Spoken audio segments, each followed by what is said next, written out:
Good morning to all of you. आज हम हमारी पाठ्य पुस्तक वसंत से चैप्टर 17 बाज और सांप पढ़ेंगे। इस कहानी के लेखक है निर्मल वर्मा जी। चलिए रीड करते हैं लेसन। चैप्टर 17 बाज और सांप। समुद्र के किनारे ऊंचे पर्वत की अंधेरी गुफा में एक सांप रहता था। समुद्र की तूफानी लहरें धूप में चमकती, झिलमिलाती और दिन भर पर्वत की चट्टानों से टकराती रहती थी। पर्वत की अंधेरी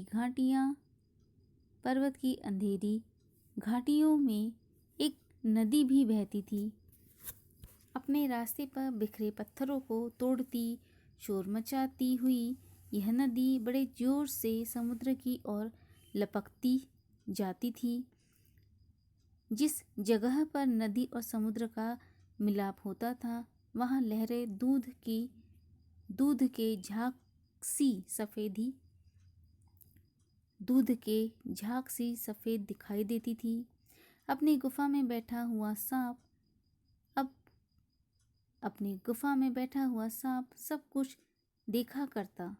लहरों का गर्जन, आकाश में छिपती हुई पहाड़ियाँ, टेढ़ी मेढ़ी बल खाती हुई नदी की गुस्से से भरी आवाज़ें। वह मन ही मन खुश होता था कि इस गर्जन तर्जन के होते हुए भी वह सुखी और सुरक्षित है। कोई उसे दुख नहीं दे सकता। सबसे अलग, सबसे दूर वह अपनी गुफा का स्वामी है, न किसी से लेना न किसी से देना। दुनिया की भागदौड़, छीना झपटी से वह दूर है। सांप के लिए यही सबसे बड़ा सुख है। एक दिन एकाएक आकाश में उड़ता हुआ, खून से लथपथ एक बाज सांप की उस गुफा में आ गिरा। उसकी छाती पर कितने ही जख्मों के निशान थे। पंख खून से सने थे और वह अधमरा सा जोर शोर से हाँफ रहा था। जमीन पर गिरते ही उसने एक दर्द भरी चीख मारी और पंखों को फड़फड़ाता हुआ धरती पर लौटने लगा। डर से सांप अपने कोने में सिकुड़ गया, किंतु दूसरे ही क्षण उसने भांप लिया कि बाज जीवन की अंतिम सांसें गिन रहा है और उससे डरना बेकार है।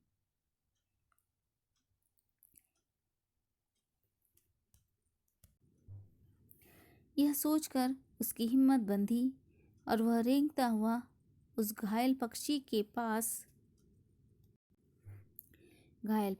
पास जा पहुंचा। उसकी तरफ कुछ देर तक देखता रहा, फिर मन ही मन खुश होता हुआ बोला, क्यों भाई, इतनी जल्दी मरने की तैयारी कर ली? चलिए देखते हैं लेखक क्या कहते हैं। समुद्र के किनारे ऊंचे पर्वत की एक गुफा में एक सांप रहता था। समुद्र की लहरें पर्वत से टकराती, धूप में चमकती, झिलमिलाती चट्टानों से टकराती थी। उन पर्वतों की घाटियों में एक नदी भी बहती थी। अपने रास्ते में आने वाले पत्थरों को तोड़ती हुई और शोर मचाती हुई समुद्र में मिल जाती थी। जहाँ नदी और समुद्र आपस में मिलते थे, वहाँ की लहरें दूध के झाग सी सफ़ेद दिखाई देती थी। अपनी गुफा में बैठा सांप यह सब रोज देखता था और अपने आप को भाग्यशाली मानता था कि वह अपनी गुफा का अकेला स्वामी है। उसे दुनिया के लेने देने से कोई मतलब नहीं है। वह अपनी गुफा में सुरक्षित है, उसे कोई दुख नहीं है। एक दिन आकाश में उड़ता हुआ, खून से लथपथ एक बाज सांप की गुफा में आ गिरा। बाज की छाती पर कितने ही जख्मों के निशान थे। उसके पंख खून से लथपथ थे। वह अधमरा सा चीखते चिल्लाते जमीन पर गिर गया। उसे देखते ही सांप डर के मारे सिकुड़ गया। बाज की हालत देखकर सांप समझ गया कि बाज अपनी अंतिम सांसें गिन रहा है। उससे डरना बेकार है। यह सोचकर सांप अपनी हिम्मत बांधकर रेंगता हुआ बाज के पास पहुंचा। सांप उसकी तरफ कुछ देर देखता रहा और मन ही मन खुश होकर बाज से बोला, क्यों भाई, इतनी जल्दी मरने की तैयारी कर ली?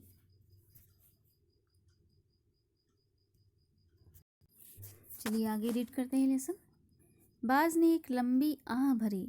ऐसा ही दिखता है कि आखिरी घड़ी आ पहुंची है, लेकिन मुझे कोई शिकायत नहीं है। मेरी जिंदगी भी खूब रही भाई, जी भर कर उसे भोगा है।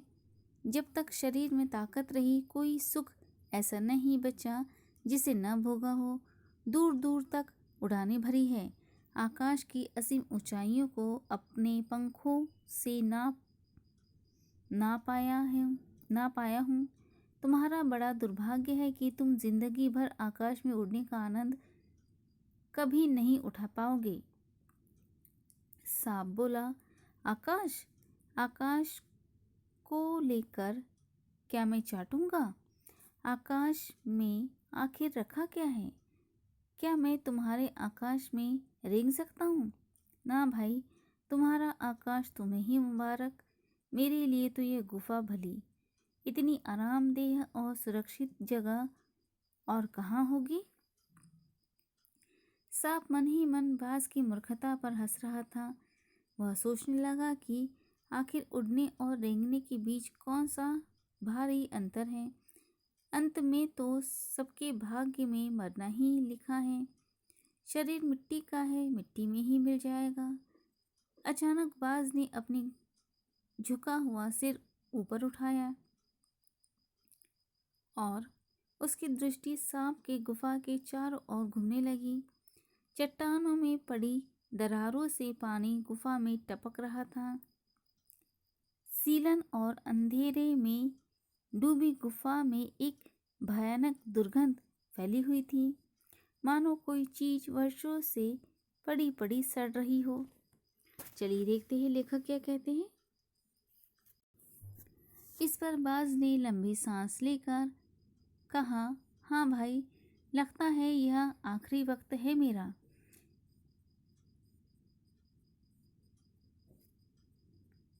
लेकिन मुझे इससे कोई शिकायत नहीं है, क्योंकि मैंने अपना जीवन बड़े आनंद से जिया है।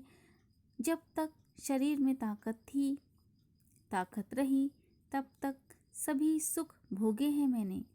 दूर दूर तक आकाश में उड़ानें भरी। लेकिन बड़ा दुर्भाग्य है तुम्हारा। तुम जिंदगी भर आकाश में उड़ने का आनंद नहीं ले सकते। आकाश को लेकर क्या मैं चाटूंगा? आकाश में आखिर। इस पर सांप बोला, आकाश को लेकर क्या मैं चाटूंगा? आकाश में आखिर रखा क्या है? क्या मैं आकाश में रेंग सकता हूँ? ना भाई, आकाश तो तुम्हें ही मुबारक हो। मेरे लिए तो मेरी गुफा ही आरामदेह और सुरक्षित है। सांप मन ही मन बाज की मूर्खता पर हंस रहा था। वह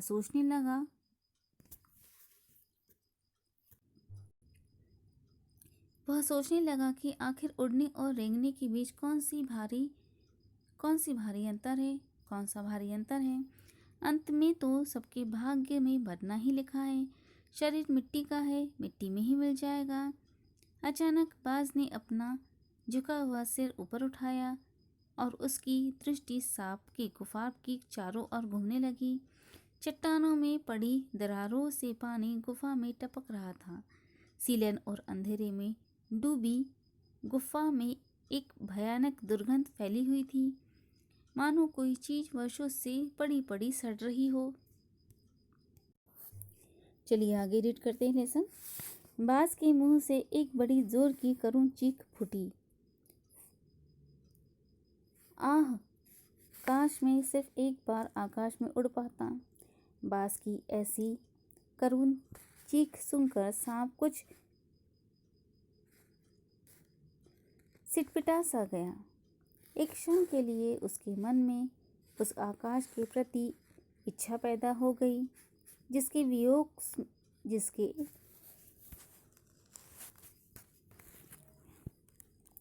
वियोग में बाज इतना व्याकुल होकर छटपटा रहा था।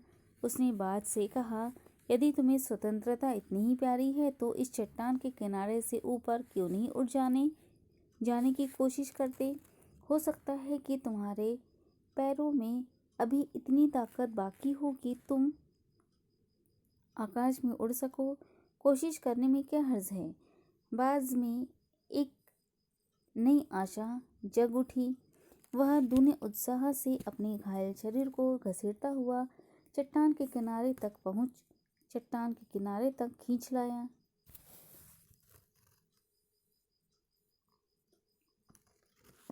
खुले आकाश को देखकर उसकी आंखें चमक उठी। उसने गहरी लंबी सांस ली और उसने पंख फैलाकर हवा में कूद पड़ा। अपने पंख फैलाकर हवा में कूद पड़ा, किंतु उसके टूटे पंखों में इतनी शक्ति नहीं थी कि उसके शरीर का बोझ संभाल सके।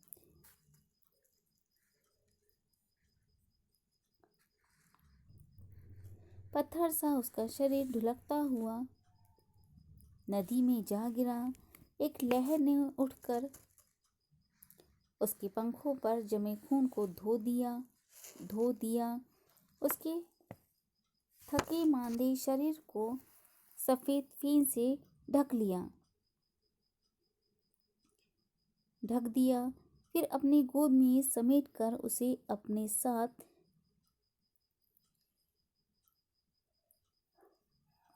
सागर की ओर ले चली। लहरें चट्टानों पे गिर धुनने लगी, मानो बाज की मृत्यु पर आंसू बहा रही हो। धीरे धीरे समुद्र के असीम विस्तार में बाज आंखों से ओझल हो गया। चट्टान की खोखल में बैठा हुआ सांप बड़ी देर तक बाज की मृत्यु और आकाश के लिए उसके प्रेम के विषय में सोचता रहा।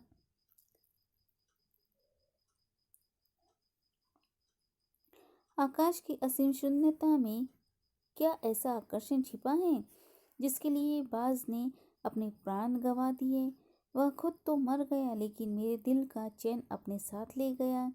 न जाने आकाश में क्या खजाना रखा है। एक बार तो मैं भी वहां जाकर उसके रहस्य का पता लगाऊंगा, चाहे कुछ देर के लिए ही सही।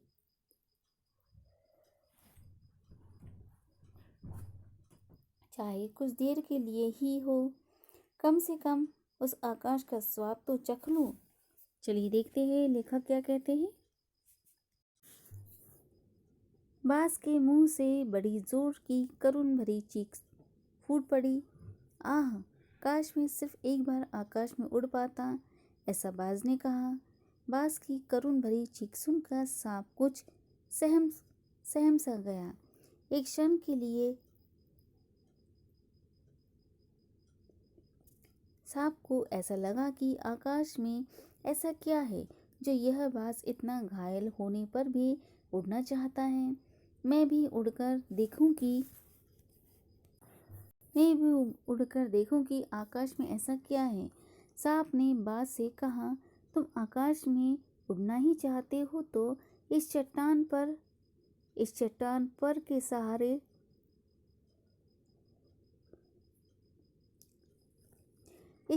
के सहारे क्यों नहीं उड़ जाते हो सकता है कि तुम्हारे पैरों में अब भी उड़ने की ताकत बची हो। कोशिश करने में क्या हर्ज है। सांप की बातें सुन बाज में एक आशा जाग उठी। उसने अपने घायल शरीर को चट्टान के किनारे लाकर आकाश को अपनी नजरों से देखा तो बाज की आंखों तो बाज की आंखें चमक उठी। उसने गहरी सांस ली और अपने पंख फैलाकर हवा में उड़ गया। अपने पंख फैलाकर हवा में कूद पड़ा। बाज ने आकाश में उड़ने की कोशिश तो की, पर वह उड़ न सका, क्योंकि उसके पंख टूटे थे। उसके टूटे पंख उसके शरीर को न संभाल सके, और जैसे ही बाज ने आकाश में उड़ान ली, वह चट्टान से लुढ़कता हुआ नदी में जा गिरा। बाज की मौत हो गई। नदी की एक लहर ने बाज के पंखों पर लगे खून को साफ किया। उसके शरीर को लहरों ने झाग से ढक लिया और बाज को अपनी गोद में समेटकर नदी सागर की ओर चल पड़ी। बाज की मौत पर नदी की लहरें चट्टानों पर आंसू बहा रही थी। सांप ने लहरों का बाज के लिए रोना और बाज का आकाश में उड़ने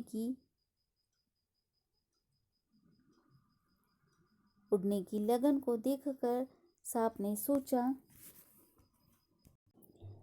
ने सोचा, आकाश की असीम शून्यता में क्या ऐसा आकर्षण छिपा है जिसके लिए बाज ने अपने प्राण गंवा दिए। यह खुद तो मर गया, लेकिन मेरे दिल का चैन अपने साथ ले गया।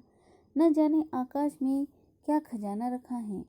एक बार तो मैं भी वहां जाकर उनके रहस्य का पता लगाऊंगा, चाहे कुछ देर के लिए ही हो। कम से कम उस आकाश का स्वाद तो चख लूंगा।